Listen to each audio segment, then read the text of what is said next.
This week on Council Bluffs News, Phase 2 begins. The Iowa West Foundation and City of Council Bluffs hold a press conference announcing the second phase of the River's Edge project. We bring you the details. Turn on the lights. With the addition of new displays, the city holds a ceremony to turn on the holiday lights at Bayless Park.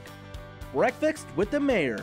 The Chamber of Commerce offers an opportunity to listen and provide input to the city's leader. And Corey Nelson joins us in studio to talk about holiday-themed events coming to the historic General Dodge House. That and more all on this week's Council Bluffs News.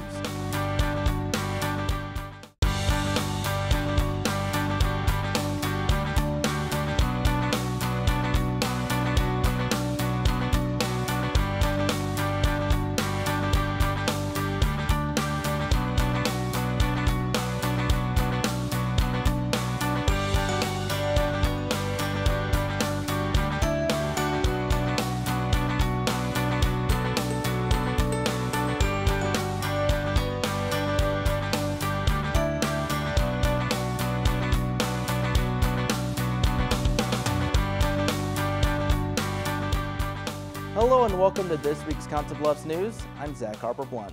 Located on the Missouri River, Tom Hannafin River's Edge Park, named after longtime Mayor Tom Hannafin, is a 5-acre lawn open to the public that has hosted numerous events.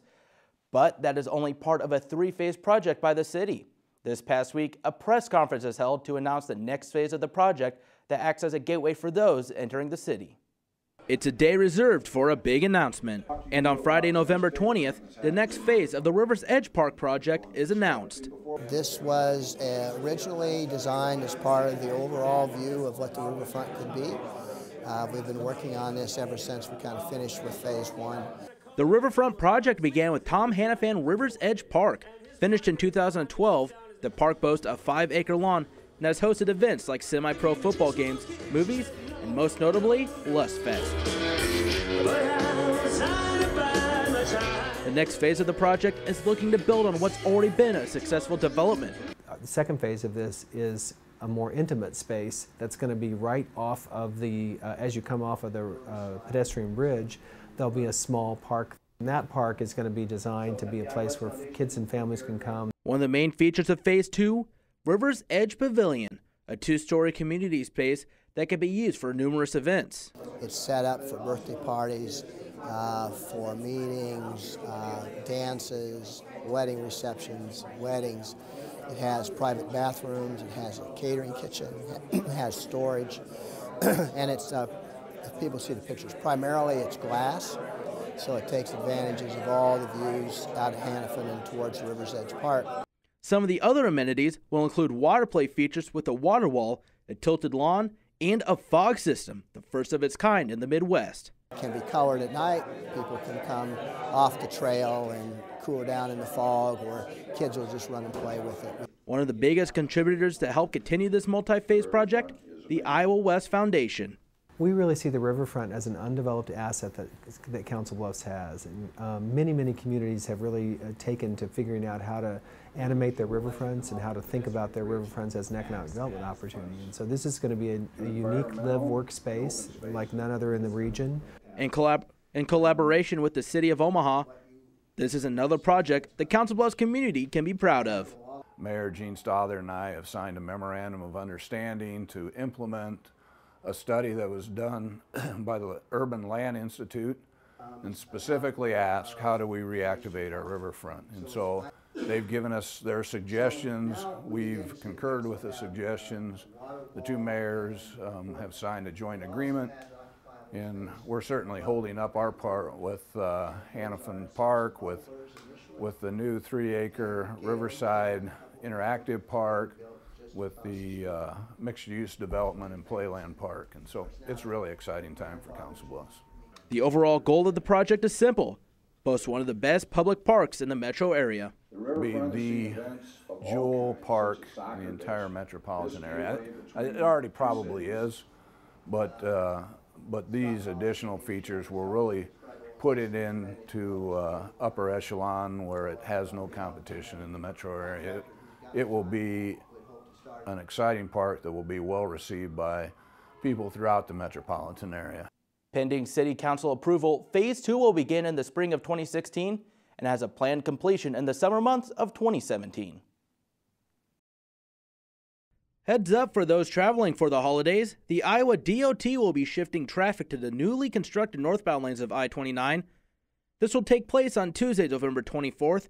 The Department of Transportation will also be reopening the entrance ramp onto northbound I-29 at Highway 92 on Monday, December 7th. Last year, people may have noticed a downsizing of the annual holiday lights display downtown in Bayless Park. This scale back was a result of a lack of funding to replace some older decorations that had been in rotation for around a decade. To bring the holiday spirit back, a committee was formed, and through private donations, the lights make their return to the park with a ceremony to commemorate the event.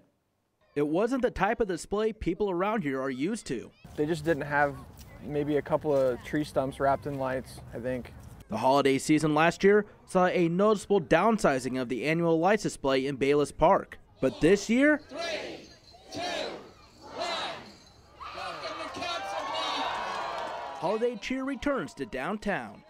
Yeah, it's been a long time since they've been up, and we've looked forward to coming down here every year. Thursday, November 19th, a ceremony is held in Bayless Park to commemorate the return of an annual tradition. We've had an annual ceremony for, right 10 or 15 years.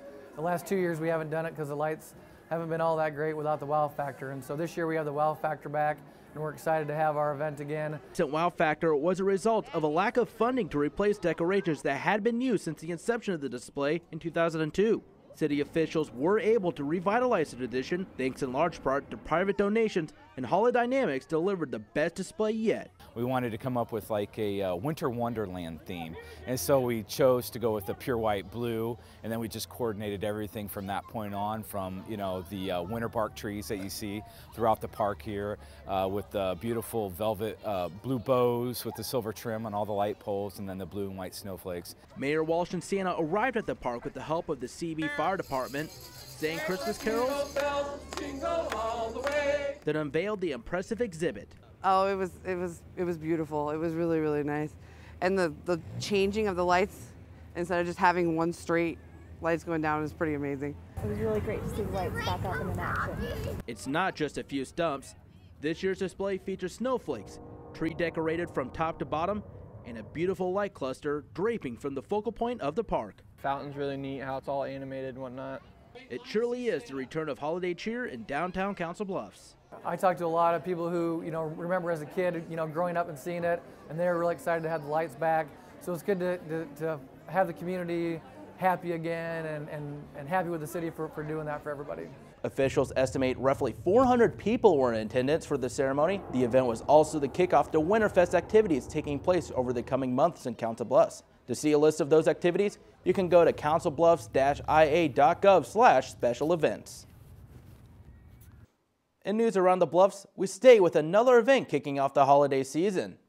Saturday, November 21st, the Canesville Tabernacle holds a ribbon cutting for their annual gingerbread display. The event includes a performance by a local youth choir, words from Mayor Walsh, and of course, the opportunity to view gingerbread sculptures. The exhibit features numerous creations from around the area. Handed out pass-along cards to many, many people, and they say, oh, I have been there to see it. And quite honestly, when you walk in the building, it just gives you a huge dose of Christmas spirit.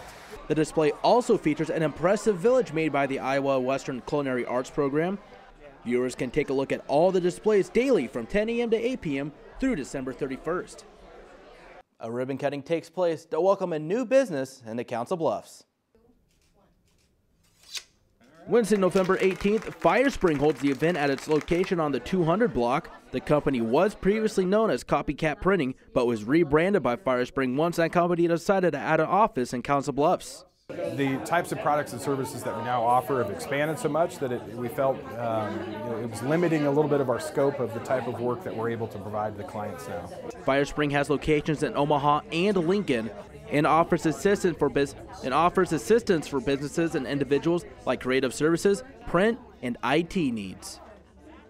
Wrapping up news around the Bluffs, the Council Bluffs Kennel Club holds its annual dog show.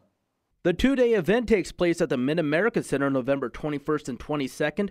Over 900 entries compete from all over the country in the event.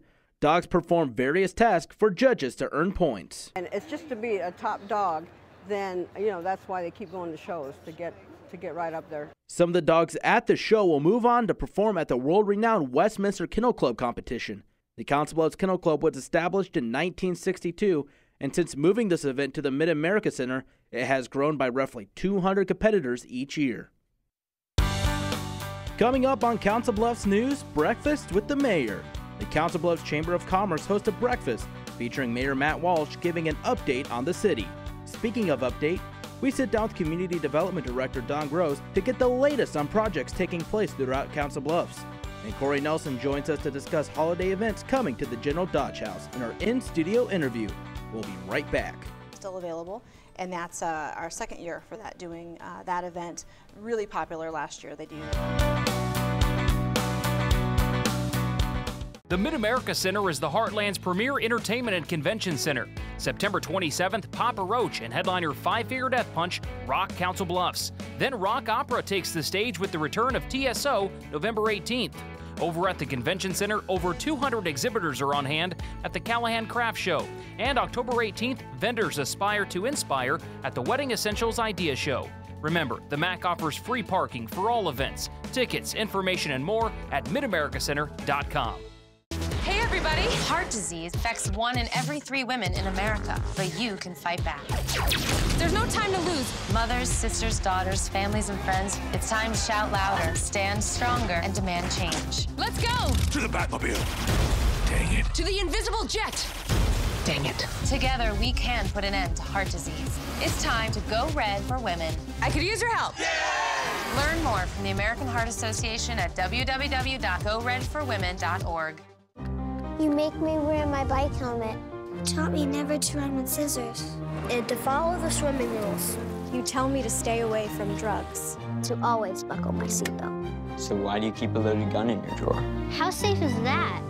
You asked them to follow some safety rules. Now they're asking you. In fact, they're counting on you. Never let your gun get into the wrong hands. Remember, always lock it up. Visit ncpc.org. At Council Bluffs Savings Bank, you still get personalized customer service. We have identity-safe checking with LifeLock, identity theft protection. You get personal mortgage lending to fit your needs now and in the future. You get business banking with the latest technology because saving you time saves you money. At Council Bluffs Savings Bank, you get people who answer when you call and local employees who are actively involved in our community. Council Bluffs Savings Bank, hometown banking the way it used to be. Hello and welcome back to Council Bluffs News. I'm Zach Harper-Blunt, joined in studio by Corey Nelson, the Executive Director at the Historic General Dodge House. Corey, thank you for joining us in studio today. Good morning, yes. There are a good amount of events coming up at the General Dodge House with the holiday season coming up. Can you talk about what some of those are? Yes, well, this year is a special year. It marks the 150th anniversary of the end of the Civil War and the 70th of the end of World War II. So really? We have a patriotic theme tied in this year. So it's very different than what we've had in the past. And our treasured favorite events are back. So our next one coming up is our Night with Santa, and that's on December 3rd. We have 3 Thursday night events, those family nights. So the Night with Santa is a free event for families. That's at the Beersham House, 6 to 8. And then we also have the following, so December 10th and December 17th, also 6 to 8. Santa's busy, so he's not going to be there that night, but we will have a discounted admission to see the Dodge House on those evenings, and it's fantastic at nighttime. And the Family Night with Santa, that's where kids can come in and meet Santa? They absolutely, relatively no line, so that's a great thing. And they visited with him at the Beersham House, sit on his lap, tell him what they want. Great picture opportunity for parents and grandparents to come. And really just the fee is if they want to see the Dodge House. They can see Santa as well at our Breakfast with Santa, and that's kind of our Victorian-based event, and it's in the Dodge House, and that's happening on Saturday, December 5th. We have a 9 a.m. and a 10:30 a.m. The 9 a.m. I think is almost full, so, pardon me, the 10:30 is almost full, so 9 a.m. is still available, and that's our second year for that, doing that event. Really popular last year. They do crafts, they created a cookie last year, they got a storybook, and then they did a picture opportunity by an antique sleigh that we have in our collection. So the Breakfast with Santa is 2 sessions because it's so popular? It is, yeah. So the later one, people like to sleep in. So 10:30 is pretty full, but 9 a.m. is still available. And from hosting all these events like the Family Night with Santa and also the Breakfast with Santa, kind of what have people said about, you know, the Dodge House hosting these kinds of events? You know, it's a way that we can bridge the age gap and we can get children in with their parents, with grandparents, and it's a way to see the Dodge House in a completely different way than just museum. You don't see it so much as a museum when it's Christmas because you just see fun, you just see lights, you see decorations, and they're all very, very different this year. So just a great opportunity to see it. And costumes, December 13th is our day with the Dodges. So if they want to see the house and the trees with costume characters, that's the day for you. I'm sure just coming to all these family theme events and just seeing the Dodge House just all decorated up, it looks really nice. Right. Family tradition, something people do, you know, year after year. And if people want details on when some of these events are and just a little bit more details about those events, where's some place they can go to? Certainly our website at dodgehouse.org or call us 322-2406. All right, Corey, thank you for joining us here in studio today. Stay tuned. More Council Bluffs news coming up right after the break.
Schedule your campus visit today.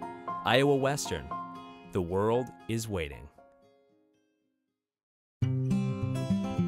NFC, AFC, offensive linemen, defensive tackles, quarterbacks, and cornerbacks are all living united to ensure the academic success of millions of kids in our communities all the way to graduation day. But that won't happen without you. So take the pledge at unitedway.org. Make a difference in the life of a child. Suit up like your favorite NFL players and become a volunteer reader, tutor, or mentor with United Way. Create new opportunities and expand your knowledge with Iowa Western's continuing and career education. It was really intimidating to go back to school, but Iowa Western made me really feel like I could do it. Our goal is to help students achieve success from education to employment. Learn more, including information on extra benefits for Iowa residents at iwcc.edu/continuing_education. This new mom is struggling to get the skates just right. Now she's holding on for dear life. You don't have to be perfect to be a perfect parent. Thousands of siblings in foster care will take you just as you are. Members of the community take time out of their busy schedule to have breakfast with the mayor, an informal gathering that gives people an opportunity to discuss what's going on with the local economy, as well as listen to plans put in place by the mayor and other community leaders. IWTV student Josh Lamb has more. It's just 2 years into the term for Council Bluffs Mayor Matt Walsh, and many feel he's making an impact. He's doing a great job so far. Matt's just a smart guy. He knows how to get the best out of his staff. Under Walsh's direction, communication between multiple departments and agencies across town has been a key to the city's growth. Probably one of the biggest advantages that we have is that we have the ability to get everybody on the same page. Thursday, November 19th at the Hilton Garden, Mayor Walsh and the CB Chamber of Commerce treat the community to breakfast and a chance to exchange ideas and listen to the exciting plans for the city. We are in the midst of 3 different significant projects that will shape the future of Council Bluffs. One is the construction of a sports recreation complex with a 20-court facility. Renovation of the Mid-America Center area with the sports court, and I hadn't heard about that, but I'm pretty excited about it. I've got kids who play ball. Another plan is to keep building on the potential of Tom Hannafin River's Edge Park. They want to see more events down there. They want to see the right events that aren't a big disturbance to the neighborhood. But the majority in attendance feel the project that should take priority is a substantial overhaul of the city's district closest to the Missouri. And one of the projects that's coming up, I think that's really going to have, it's going to be very, very impactful, I think, is the redevelopment of West Broadway. Many do drive it on a daily basis. You understand how much in need of replacement it is. On this morning, there's confidence the city has the people to make those projects flourish. It's a smaller community, everybody knows everybody, we're able to get things done in a timely manner. A sentiment shared at the breakfast table. To me, it's the ideal place to live. It's the best of both worlds. The best of both worlds, like coffee and a chat with the mayor. For CBTV 17, I'm Josh Lamb. For more information on current or future projects, visit the city's website at councilbluffs-ia.gov or the chamber website, councilbluffsiowa.com. With Thanksgiving coming up, there will be a slight change for waste collection in the later part of the week for residents throughout the city. The Council Bluffs Recycling Center announced Thursday's services will be suspended until Friday, while customers who usually expect collection on Friday will now wait until Saturday for collection. The CB Recycling Center will also be closed on November 26th and 27th. Normal services will resume November 30th. That's also the last day for yard waste collection this year. Still to come on Council Bluffs News, Development Update. We sit down with Don Gross to highlight various projects taking place in Council Bluffs. Then, we'll take a trip to the Midlands Humane Society to meet some animals that love to be your new best friend and our pets of the week. And we'll wrap things up with a look at our events calendar.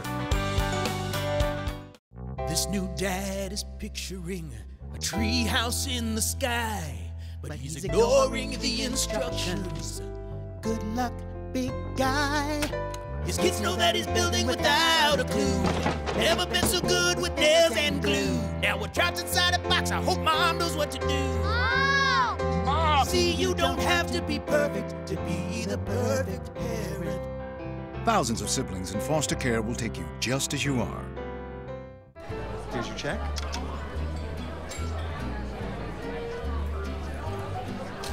Oh, you got it.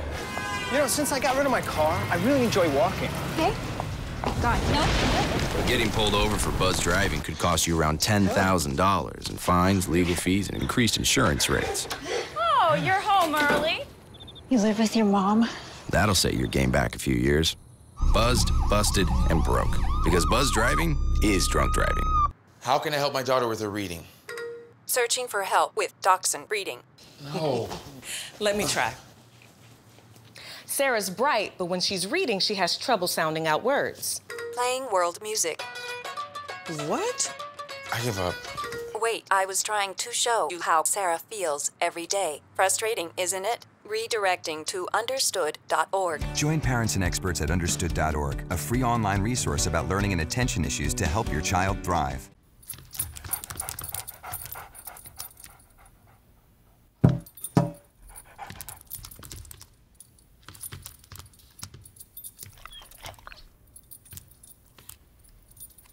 There's a shelter pet who wants to meet you. Meet one today. Visit theshelterpetproject.org. Adopt.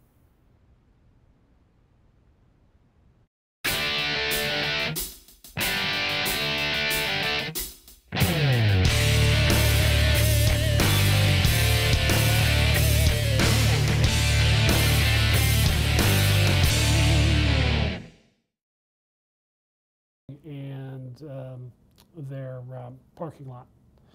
Well, I think I've talked about Raising Cane's previously at 25th and Broadway.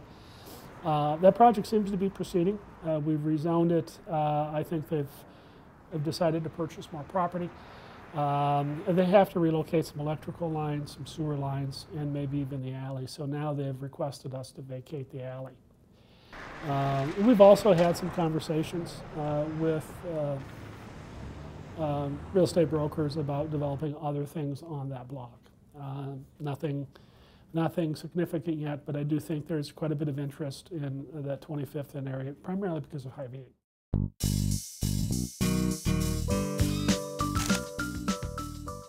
Hello, I'm Terry Mills, and thanks for tuning into Pets of the Week. Our first guy we have here is Romeo. His file number is 18166. He's a sweet boy. He is 12 years old. It is still National Adopt a Senior Pet Month. So there is a special price on Romeo. He is $50 on an adoption fee. He's a sweet boy. I'm not sure if he likes cats or other dogs, but he'd be a great starter dog. He likes to lay around, but he is still pretty energetic. He loves to go on walks. Again, Romeo's file number is 18166. This next little sweetie we have is named Buster. He's a 10-year-old owner surrender as well. The couple that surrendered him was elderly and they couldn't care for him anymore. Buster's file number is 1726. He is 10 years old, but he's full of a lot of life and energy. Again, Buster's file number is 1726. Our first cat today is named Honey. Her file number is 17276. She's a sweet girl and came in as a stray. She loves to explore. We're guessing she's anywhere between the ages of 5 and 7. We don't know her exact age because she is a stray, unclaimed. Again, her file number is 17276, Honey. Next, we want to introduce you to Bonnie and Clyde. They're two little hamsters. We're not sure of their age because they were owner surrendered, but they're a lot of fun, especially for young kids. They require a small cage and cleaned about once or twice a week, so they're easy keepers. And if you're interested in any of the pets you've seen on today, please come down to Midlands Humane Society at 1020 Railroad Avenue in Council Bluffs. Now time for our weekly events calendar. The Hitchcock Nature Center is hosting the Holly Jolly Night Hike on Friday, December 4th. The hike begins at 7 and will engage your senses and introduce you to a new way to experience the outdoors. Cost is $2 per person, and more information is available at potcoconservation.com. The First Christian Church is hosting the first of its Little Bethlehem drive-thrus on December 4th and 5th. From 7 to 9, visitors will get to see the city of Little Bethlehem while staying in the car. The city is complete with a nativity scene, Wiseman, shops, and much more. Admission is free, and more details are available at firstchristiancb.org. And December 11th and 12th, the Mid-America Center is hosting the Council Bluffs Wrestling Classic. Over the two-day event, 34 high school teams from surrounding states will compete for 14 scholarships. Competition will begin at 1 on Friday and 10 on Saturday. The cost is $8 for students and $12 for adults, and more info is available at cbwrestlingclassic.com. Thanks for watching this week's Council Bluffs News. CBTV is always looking for your feedback. You can send questions or comments to cbtv@iwcc.edu. Call 712-325-3312. Or you can find us on social media. We're on Facebook and Twitter. Just search CBTV17. Remember, we keep it here for the latest scores and updates for local sports in your community by tuning in to the Bluff Sports Show with JJ Davis. With the Thanksgiving holiday coming up, we will not have a new show for you next week. We'll see you again on December 8th. So from all of us here at CBTV 17, have a happy Thanksgiving.